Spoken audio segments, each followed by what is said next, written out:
ഈശോയിലെ എൻ്റെ ഏറ്റവും പ്രിയപ്പെട്ട സൗരങ്ങളെ, എനിക്ക് എൻ്റെ പേഴ്സണൽ ലൈഫിൽ, പ്രത്യേകിച്ച് എൻ്റെ വൈദിക ജീവിതത്തിൻ്റെ ഒരു കാലഘട്ടത്തിലൊക്കെ എന്നെ ഏറ്റവും കൂടുതൽ ഇൻഫ്ലുവൻസ് ചെയ്ത, ഒത്തിരി സഹായമായിട്ട്, ഒരു വെളിച്ചമായിട്ട് എനിക്ക് നിന്ന വൈദികരിൽ ഒരാളാണ് പ്രിയപ്പെട്ട റോയി പാലാട്ടി അച്ഛൻ. CMI സഭയിലെ നല്ല വിശുദ്ധനായ ഒരു വൈദികനാണ്. ഷാലോം വേൾഡുമായിട്ടൊക്കെ ബന്ധപ്പെട്ട് ലോകം മുഴുവനും വലിയൊരു ശുശ്രൂഷ ഈശോയ്ക്ക് വേണ്ടി ചെയ്തുകൊണ്ടിരിക്കുന്ന അച്ഛനാണ്. ചെറുപ്പം മുതലേ എന്ന് വെച്ചാൽ ശരിക്കും സെമിനാരി ലൈഫിൻ്റെ ഒരു സമയത്ത് മുതൽ അച്ഛൻ്റെ ഈ റൈറ്റിങ്സ് ഒക്കെ, എഴുത്തുകളൊക്കെ അങ്ങനെ ഫോളോ ചെയ്യുമായിരുന്നു. ഞാൻ എൻ്റെ സെമിനാരി ലൈഫിൻ്റെ സമയത്തൊക്കെ ഒരു ചെറിയൊരു ക്രൈസിസ് ഒക്കെ വന്ന സമയത്ത് പിന്നെ എൻ്റെ അമ്മ എന്നോട് പറഞ്ഞു ഓർക്കുന്നുണ്ട്, മോനെ റോയി പാലാട്ടി അച്ഛനെ പോലെ അച്ഛനാവണം. അച്ഛൻ്റെ ഒരു പുസ്തകമൊക്കെ അമ്മ എനിക്ക് മേടിച്ച് തന്നിട്ട് ഇങ്ങനെ ഇതുപോലെ ജീവിക്ക്, ഈശോയെക്കുറിച്ച് ഇങ്ങനെയൊക്കെ ചിന്തിക്ക്, ഇങ്ങനെക്കുറിച്ച് എഴുത്, ഇങ്ങനെ ഒരു അച്ഛനാവണം എന്നൊക്കെ പറഞ്ഞ് എനിക്ക് ഇൻസ്പിറേഷൻ ആയി അമ്മ കാണിച്ചു തന്ന വൈദികരിൽ ഒരാളാണ്. പിന്നീട് ഞാൻ വൈദികനായ സമയത്ത് എനിക്കൊരു വലിയ വെളിച്ചം തരാൻ വേണ്ടിയിട്ട് കർത്താവ് നിയോഗിച്ച വൈദികരിൽ ഒരാളാണ്. അച്ഛൻ്റെ കൂടെ ഒത്തിരി നാൾ ഞാൻ ഇങ്ങനെ ആഗ്രഹിച്ചിരുന്നു അച്ഛൻ്റെ കൂടെ ശുശ്രൂഷയാണ്. അങ്ങനെ ഒരു വലിയ അനുഗ്രഹം ഈ 2025 ഒക്ടോബർ മാസത്തിലാണ് എനിക്ക് നമ്മുടെ ഇറ്റലിയിൽ റോസാ മിസ്റ്റിക്ക മാതാവിൻ്റെ അവിടെ ഒരു കൺവെൻഷന് അച്ഛൻ്റെ കൂടെ ശുശ്രൂഷ ചെയ്യാൻ വേണ്ടിയിട്ട് എനിക്കൊരു വലിയ അനുഗ്രഹം കിട്ടി. യൂറോപ്പിലുള്ള ഹോളി ക്രോസ് ഫെയ്ത്ത് മിഷൻ എന്നുള്ളൊരു അൽമായ സംഘടനയായിട്ട് ബന്ധപ്പെട്ട് നമുക്ക് ഒരുമിച്ചൊരു ശുശ്രൂഷ ചെയ്യാൻ വേണ്ടി പറ്റി. ഒരു 3 ദിവസം പിന്നെ അച്ഛൻ്റെ കൂടെ വത്തിക്കാനിലേക്കുള്ളൊരു യാത്ര, ദണ്ഡവിമോചന യാത്രയൊക്കെ ഇറ്റ് വാസ് ട്രൂലി ഇൻസ്പിറേഷണൽ. എനിക്ക് തോന്നുന്നു ആ ധ്യാനത്തിൽ പങ്കെടുത്ത, ദണ്ഡവിമോചന യാത്രയിൽ പങ്കെടുത്തതിൽ എനിക്ക് ഏറ്റവും കൂടുതൽ അത് ഹെൽപ്പ് ചെയ്തത് എനിക്കാന്ന് തോന്നുന്നു.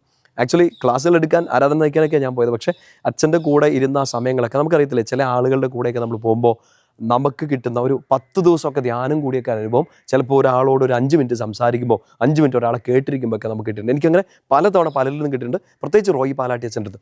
ഞാനിന്നിപ്പം അച്ഛനെക്കുറിച്ചൊരു വലിയ ഇൻട്രൊഡക്ഷൻ തന്ന് ഇങ്ങനെ നിൽക്കുകയല്ല. ഞാനിത് പറയണത്, നമ്മുടെ മുമ്പിൽ ഈശോ എപ്പോഴും വെളിച്ചം കാണിക്കാൻ വേണ്ടി ഓരോരുത്തരെ വെക്കൂലേ. നമ്മൾ ചിലപ്പോൾ ഭയങ്കരമായിട്ട് നമ്മൾ സൈലൻ്റ് ആയിട്ട് നിൽക്കുന്ന സമയമായിരിക്കാം, നമുക്കൊരു സ്റ്റെപ്പ് എടുത്ത് മുമ്പോട്ട് വെക്കാൻ പറ്റാത്തൊരു സമയത്തായിരിക്കാം.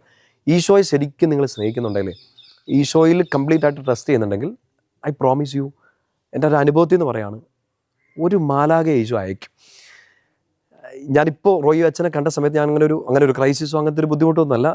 പക്ഷേ എൻ്റെ ക്രൈസിസുകളിൽ എന്നെ ഹെൽപ്പ് ചെയ്ത വൈദികരിൽ ഒരാളാണ് അച്ഛനെ. എനിക്ക് കാണാൻ പറ്റി ഈ ഒരു കുറച്ച് ദിവസങ്ങൾ അച്ഛൻ്റെ കൂടെ യാത്ര ചെയ്യാൻ പറ്റിയെന്ന് പറഞ്ഞാൽ it was an angelic journey. ഒരു മാലാഖയുടെ കൂടെയുള്ള യാത്ര. അച്ഛനെ പൊക്കി പറയല്ല, ഒരു വ്യക്തിയും പൊക്കി പറയല്ല. നമുക്ക് ഈശോയെ മാത്രമേ പൊക്കി പറയാനുള്ളൂ. ഈശോ തന്ന വ്യക്തികളിലൂടെ ഈശോ നമുക്ക് അനുഗ്രഹങ്ങൾ തന്നിട്ടേ ഉള്ളൂ. നിങ്ങളുടെ ലൈഫിലും ഉണ്ടാകും ഇങ്ങനെ ഒത്തിരി പേര്. ചിലപ്പോൾ നിങ്ങളുടെ മാതാപിതാക്കളായിരിക്കാം, നിങ്ങളുടെ പ്രിയപ്പെട്ട ഒരു കൂട്ടുകാരിയായിരിക്കാം, ഒരു ടീച്ചറായിരിക്കാം, ഒരച്ഛനോ സിസ്റ്ററോ ഒരൽമായ പ്രേക്ഷകനോ ഒക്കെ ആയിരിക്കും. നിങ്ങൾക്ക് വെളിച്ചം തന്ന ഒരു വ്യക്തി ഉണ്ടാകാം, ഒരു മാലാഖ ഉണ്ടാകും. ഈശോ ഒരു മാലാഖ അയക്കും എന്ന് പറയുമ്പോൾ എൻ്റെ മനസ്സിലോട്ട് ഓർമ്മ വരുന്നൊരു കാര്യം കൂടെയുണ്ട്. റോയി അച്ഛൻ ഞങ്ങളുടെ ആ യാത്രക്കിടയിൽ അച്ഛനിങ്ങനെ പരിശുദ്ധ അമ്മയെക്കുറിച്ച് കുറേ കാര്യങ്ങൾ പറയായിരുന്നു. വളരെ പ്രധാനമായിട്ട് അച്ഛൻ പറഞ്ഞൊരു കാര്യമാണ് ഈ ജപമാലയുടെ സന്തോഷത്തിൻ്റെ രഹസ്യങ്ങൾ ഇങ്ങനെ ധ്യാനിക്കാൻ വേണ്ടിയിട്ട് ഇങ്ങനെ അച്ഛൻ ഞങ്ങൾക്കൊരു ഇൻസ്പിറേഷൻ തന്നു.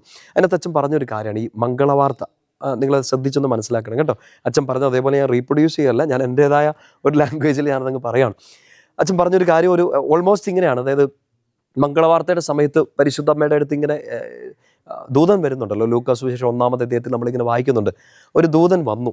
ഇപ്പം ഞാൻ മുമ്പേ പറഞ്ഞില്ലേ, അതായത് നമ്മളൊരു ബുദ്ധിമുട്ടിൽ, നമ്മൾ ഒറ്റയ്ക്കായിരിക്കാം, നമ്മൾ സങ്കടത്തിലായിരിക്കാം, നമ്മളൊരു ക്രൈസിസിലായിരിക്കാം, എന്താ ചെയ്യണമെന്ന് അറിയത്തില്ലാത്ത സിറ്റുവേഷൻ ആയിരിക്കാം. God will send an Angel. കർത്താവ് ഒരു മാലാഖയെ അയക്കും. ചിലപ്പോൾ ഒരു പ്രഭാഷണത്തിൻ്റെ രൂപത്തിലായിരിക്കും, ഒരു വ്യക്തിയുടെ രൂപത്തിലായിരിക്കാം, ഒരു പുസ്തകത്തിൻ്റെ രൂപത്തിലായിരിക്കും, നിങ്ങൾ കാണുന്ന ബൈപ്പാസ് ചെയ്ത് ചിലപ്പോൾ പെട്ടെന്ന് പോപ്പപ്പ് ചെയ്ത് കേടി വന്ന ഒരു വീഡിയോയുടെ രൂപത്തിലായിരിക്കാം, ഇൻസ്റ്റഗ്രാമിലെ ഒരു റീൽസിൻ്റെ രൂപത്തിലായിരിക്കാം. നിങ്ങൾക്കായിരിക്കുന്ന അവസ്ഥയിൽ, നിങ്ങൾ ആ വിഷമിക്കുന്ന അവസ്ഥയിൽ ഒരു ദൂതനെ കർത്താവ് അയക്കും. അപ്പോൾ അച്ഛനിങ്ങനെ പറയായിരുന്നു, മാതാവിൻ്റെ മുമ്പിലേക്ക്, പരിശുദ്ധ മറിയത്തിൻ്റെ മുമ്പിലേക്ക് ഒരു ദൂതൻ വന്നു. ദൂതൻ വന്നിട്ട് പറയുന്നത് എന്താണ്? ദൈവത്തിന് പറയാനുള്ളത് പറഞ്ഞിരുന്നു. ഒരാൾ ഏഞ്ചലായിട്ട് മാറുന്ന എപ്പോഴാണ്? ഒരാൾ ദൈവദൂതനായിട്ട് മാറുന്ന എപ്പോഴാണ്? എന്നോട്, നിന്നോട്, ഈശോയ്ക്ക് പറയാനുള്ള ഒരു കാര്യം കൃത്യമായി പറഞ്ഞു കൊടുക്കുക.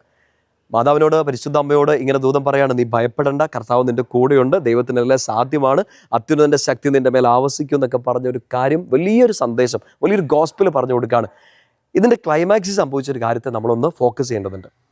അതിനുശേഷം ദൂതൻ അവളുടെ അടുത്ത് നിന്ന് മറഞ്ഞു, അല്ലേ? മംഗളവാർത്തയുടെ ആ ഒരു വായനയൊക്കെ നമ്മൾ വായിക്കുന്നുണ്ട്. അതിനുശേഷം ദൂതൻ അവളുടെ അടുത്ത് നിന്ന് മറഞ്ഞു. നിങ്ങളൊന്ന് ശ്രദ്ധിച്ചു നോക്കിയാൽ, വിശുദ്ധ ഗ്രന്ഥം മുഴുവൻ നമ്മൾ അരിച്ചു പെറുക്കി നോക്കിയാലും പിന്നെ ഒരിക്കലും മറിയത്തെ കാണാൻ ദൂതൻ വരുന്നില്ല. മംഗളവാർത്ത വാസ് ഈസി, അല്ലേ? മംഗളവാർത്ത കുറേ കൂടെ ഈസി ആയിരുന്നു. കാര്യം മംഗളമായിരുന്നു. ഒരു പുത്രൻ ജനിക്കും എന്നൊക്കെ പറയുന്ന വലിയ സന്തോഷമാണ്. ഈ ഒത്തിരി അസ്വസ്ഥതകളൊക്കെ ഉണ്ടാകുമ്പോഴേ. പക്ഷെ പിന്നീട് അങ്ങോട്ട് പരിശുദ്ധ മറിയത്തിൻ്റെ ലൈഫിൽ മുഴുവൻ എന്തോ ഒരു അസ്വസ്ഥതകളാണ് ഉണ്ടായിക്കൊണ്ടിരിക്കണേ, എന്തോ ഒരു സങ്കടങ്ങളാണ്. മറിയത്തിൻ്റെ 7 വ്യാകുലങ്ങളൊക്കെ നമ്മൾ വായിക്കുന്നില്ലേ? റോസാ മിസ്റ്റിക്ക മാതാവിൻ്റെ അവിടെ പോകുമ്പോൾ നമ്മൾക്ക് ഈ റോസാ മിസ്റ്റിക്ക മാതാവിനുള്ള ഈ നമ്മുടെ 7 വ്യാകുലങ്ങളൊക്കെ പ്രാർത്ഥിക്കാറില്ലേ? $7 ഓഫ് മേരി. എന്തോരം വ്യാകുലങ്ങൾ, എന്തോരം സങ്കടങ്ങളാണ്. പണ്ട് നമ്മളൊരു വലിയ ധ്യാനത്തിൻ്റെ ഇടയ്ക്ക് രക്തക്കണ്ണീർ ജപമാലയെക്കുറിച്ച് ഒരു ടോക്ക് ഇട്ടിരുന്നു. നിങ്ങൾക്ക് സമയം കിട്ടുകയാണെങ്കിൽ ഒന്ന് തപ്പിപ്പിടിച്ച് കാണുന്നത് നല്ലതാണ്.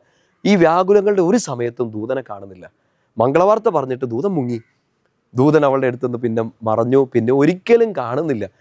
ഏറ്റവും പ്രതിസന്ധിയിൽ ഈജിപ്തിലേക്കുള്ള യാത്രയിലോ, ഈ കുഞ്ഞിനെ എടുത്തുകൊണ്ട് ഓടുന്ന ഓട്ടത്തിലോ, ഈശോയെ കാണാതെ പോകുന്ന സമയത്തോ, ഈശോയുടെ മരണ സമയത്തോ, ഏറ്റവും ഒറ്റയ്ക്കായിരിക്കുന്ന സമയത്ത് പോലും ഈ ദൂതനെ കാണുന്നില്ല. പക്ഷേ ഒരു ദൂതൻ വരും. ഈശോയ്ക്ക് നിന്നോട് സംസാരിക്കാൻ ആഗ്രഹമുള്ള ഈ സമയത്തൊരു ദൂതൻ വരും. ആ ദൂതൻ വന്ന് നിന്നോട് പറയാനുള്ളതാണ്, കർത്താവ് നിന്നോട് കൂടെ. ഇന്ന് ഈ കാര്യങ്ങൾ നിങ്ങൾ കേട്ടുകൊണ്ടിരിക്കുമ്പോൾ whatever you are going through, ഇന്നിപ്പോൾ എന്നാണേലും കടന്നു പോകുന്നത്, ഈ സ്വരം ഈശോയ്ക്ക് നിന്നോട് പറയാനുള്ളതായിട്ട് ഏറ്റെടുത്ത്, കർത്താവ് നിൻ്റെ കൂടെയുണ്ട്. ഒരു ദൂതൻ വരും. ആ ദൂതൻ വന്ന് ദൂതൻ പോയി. നമ്മൾ ഈശോയോട് ഇങ്ങനെ ചോദിച്ചിട്ട്, കർത്താവേ ഓക്കെ പള്ളിയിലിരിക്കുമ്പോഴൊക്കെ എനിക്കൊരു ദൈവസാന്നിധ്യമൊക്കെ കിട്ടുന്നുണ്ട്, പക്ഷേ ഞാനിങ്ങനെ ഒരു ക്രൈസിസിൽ കൂടെ കടന്നു പോകല്ലേ, നിനക്കിത് നന്നായിട്ട് അറിയാമല്ലോ, ഈശോയെ നിനക്ക് ഇപ്പോൾ ഒരു ദൂതനെ അയച്ചാൽ എന്നാ എന്ന് ചോദിക്കുന്നുണ്ട്. പക്ഷേ ദൂതനെ കാണാത്ത സമയങ്ങളുണ്ട്, അല്ലെ? ഒരാൾക്ക് പോലും ആശ്വസിപ്പിക്കാൻ പറ്റാത്ത സമയം, ബൈബിളിലെ വചനം തുറന്നു നോക്കിയിട്ട് ഒരു വെളിച്ചം പോലും കിട്ടാത്ത സമയം, പല ധ്യാനങ്ങൾ പോയി കൂടിയിട്ട് പ്രഭാഷണങ്ങൾ കേട്ടിട്ട് നമുക്കൊരു ഓപ്പണിങ് കിട്ടാത്തൊരു സമയം, ഭയങ്കര ഡാർക്കായി ഡള്ളായിട്ടൊക്കെ നമ്മൾ നിൽക്കും. ദൂതൻ വരുന്നില്ല. പക്ഷെ അപ്പോഴും ഈശോയുടെ പ്രിയപ്പെട്ട മക്കൾ നന്നായിട്ട് മനസ്സിലാക്കണേ, അപ്പോഴും നീ പിടിച്ചു നിൽക്കുന്നുണ്ട്. ഇത്രയും പ്രതിസന്ധികൾ, ഇത്രയും വേദനകൾ, ഇത്രയും വെല്ലുവിളികൾ, തെറ്റിദ്ധാരണകൾ, ഇന്ന് ചിലപ്പോൾ അത്രയും വലിയ ടെൻഷൻ ഉണ്ടായിട്ടും യു ആർ സ്റ്റിൽ ഹിയർ. നീ ഇപ്പോഴും ഇവിടെ ഇങ്ങനെ ഇത് കേട്ടോണ്ട് നിൽക്കുന്നില്ലേ? നീ ഇപ്പോഴും ഈശോയെ വിശ്വസിച്ച് പിടിച്ച് നിൽക്കുന്നില്ലേ? കാര്യം എന്താണെന്നറിയോ? ആ ദൂതൻ വന്ന് പറഞ്ഞിട്ട് ദൂതൻ പോകണമായിരുന്നു. ഏറ്റവും വലിയ ശക്തിയുടെ വചനം കൊടുത്തിട്ടാണ് പോയത്. എന്താണ് ആ വചനം? അത്യുന്നതൻ്റെ ശക്തി നിൻ്റെ മേൽ ആവസിക്കും. പരിശുദ്ധ അമ്മയുടെ ജീവിതത്തിൽ പിന്നെ ഒരിക്കലും മാലാഖയെ കാണുന്നില്ല, പിന്നെ ഒരിക്കലും മാലാഖയെ കാണണ്ട. കാരണം ശക്തി നിറഞ്ഞിരിക്കുകയാണ്. ആരുടെ? അത്യുന്നതൻ്റെ ശക്തി ആവസിച്ചിരിക്കുകയാണ്. എൻ്റെ പ്രിയപ്പെട്ട സഹോദരങ്ങളെ, നിങ്ങൾക്കിത് വിശ്വസിക്കാൻ പറ്റിയാലും ഇല്ലെങ്കിലും ചിലപ്പോൾ ബുദ്ധിമുട്ടായിരിക്കും ഇത് ഹൃദയത്തിലേക്ക് ഇത് ഏറ്റെടുക്കാൻ. ബട്ട് ഇപ്പം നമ്മൾ പിടിച്ചു നിൽക്കുന്നുണ്ടെങ്കിൽ, ഇപ്പം നമ്മുടെ മുഖത്തൊരു പുഞ്ചിരി ഇപ്പോഴും വരുന്നുണ്ടെങ്കിൽ, കണ്ണ് നിറഞ്ഞൊഴുകിയിട്ടും പിന്നെയും കണ്ണ് തുടച്ച് നമുക്ക് ഒരു സ്റ്റെപ്പ് എടുത്ത് മുന്നോട്ട് വയ്ക്കാൻ പോകാൻ ഒരു ആംപിയർ, ഒരു ശക്തി കിട്ടിയിട്ടുണ്ടെങ്കിൽ, അതിനുള്ള ഒരേ ഒരു കാര്യം നമ്മുടെ ശക്തി അല്ല, അത്യുന്നതൻ്റെ ശക്തി നമ്മുടെ മേൽ ആവസിച്ചുകൊണ്ട് കേട്ട ഒരു വചനത്തിലൂടെയും കൂടിയൊരു ധ്യാനത്തിലൂടെയും നടത്തിയ കുമ്പസാരത്തിലൂടെയും സ്വീകരിച്ച വിശുദ്ധ കുർബാനയിലൂടെയും ചൊല്ലിയ പ്രാർത്ഥനകളിലൂടെ എല്ലാം അത്യുന്നതൻ്റെ ശക്തി നിങ്ങളുടെ മേൽ ഇറങ്ങി വന്നിട്ടുണ്ട്. ആ ശക്തിയിലാണ് എൻ്റെ പ്രിയപ്പെട്ട സഹോദരങ്ങളെ ഞാനും നിങ്ങളും എല്ലാം പിടിച്ചു നിൽക്കുന്നത്. പ്രതിസന്ധികൾ വരും, സങ്കടങ്ങൾ വരും, ഇനിയും ഒന്നിന് പുറകെ വന്നിട്ട് ചിലപ്പോൾ ചവിട്ടി ഇടിയും കുത്തും തൊഴിയും തെറ്റിദ്ധാരണയൊക്കെ വരും. മാലാഖ വരത്തുമില്ല, മാലാഖയെ കാണുന്നില്ല, ഒരു മാലാഖയെ സഹായിക്കാത്ത സമയം വരും. But you will survive. നീ പിടിച്ചു നിൽക്കും. ഒറ്റ കാര്യത്തിൽ അത്യുന്നതൻ്റെ ശക്തി നിൻ്റെ മേലുണ്ട്. And pray for that. പരിശുദ്ധാത്മാവേ എൻ്റെ മേലേക്ക് ഇറങ്ങി വരണമേ, അത്യുന്നതൻ്റെ ശക്തിയായി എൻ്റെ മേലേക്ക് ഇറങ്ങി വരണമേ എന്ന് പ്രാർത്ഥിച്ചുകൊണ്ടിരിക്കും. പരിശുദ്ധാത്മാവ് നിങ്ങളെ ശക്തിപ്പെടുത്തി, റിന്യൂ ചെയ്ത്, ബലപ്പെടുത്തി, ജീവൻ നൽകി മുന്നോട്ട് നയിക്കും. പ്രിയപ്പെട്ട സൗരങ്ങൾക്ക് വേണ്ടി ഞാൻ ഇപ്പോൾ പ്രാർത്ഥിച്ചോട്ടെ. ഈശോയെ അങ്ങനെക്ക് നൽകിയ പൗരോഹിത്യ ശുശ്രൂഷ അധികാരത്തിൽ, അങ്ങനെ ഏൽപ്പിച്ച എല്ലാ ശുശ്രൂഷകളുടെയും അധികാരത്തിൽ കർത്താവെ അനുഗ്രഹിക്കാൻ അങ്ങനെക്ക് തന്ന കൃപയിൽ ഈ വചനം ഇന്ന് കേട്ട എല്ലാ മക്കളെയും അനുഗ്രഹിക്കുന്നു. പ്രിയപ്പെട്ട റോയ് പാലാട്ടി അച്ഛൻ്റെ ആത്മീയ ശുശ്രൂഷയോട് ചേർന്ന് നിന്നുകൊണ്ട് ഇന്ന് ഈ വചനം കേൾക്കുന്ന എല്ലാ മക്കളെ അനുഗ്രഹിക്കുന്നു. അത്യുന്നതൻ്റെ ശക്തി നിൻ്റെ മേൽ ആവസിക്കും. പരിശുദ്ധാത്മാവ് നിൻ്റെ മേൽ വരും. നീ ദൈവത്തിൻ്റെ കുഞ്ഞായിട്ട് മാറും. ഈശോ നിൻ്റെ ഉള്ളിൽ രൂപം കൊള്ളും. നീ ഈശോയെ പോലെ ആയിത്തീരും. ഈശോ ആഗ്രഹിക്കുന്നത് പോലെ നിൻ്റെ ജീവിതം അനുഗ്രഹിക്കപ്പെടും. നമ്മുടെ കർത്താവ് ഈശോ മിശിഹായുടെ കൃപ, പിതാവായ ദൈവത്തിൻ്റെ സ്നേഹം, പരിശുദ്ധാത്മാവിൻ്റെ സഹവാസം നിന്നെ, നിൻ്റെ ഉദ്യമങ്ങളെ, പഠനം, ജോലി, ശുശ്രൂഷ, സ്വപ്നങ്ങളെല്ലാം നയിക്കും. ആമേൻ. ഈശോയുടെ നാമത്തിൽ ഞാൻ നിങ്ങളെ അനുഗ്രഹിക്കുന്നു. പിതാവിൻ്റെയും പുത്രൻ്റെയും പരിശുദ്ധാത്മാവിൻ്റെയും നാമത്തിൽ ആമേൻ. എനിക്ക് വേണ്ടി പ്രാർത്ഥിക്കണം കേട്ടോ.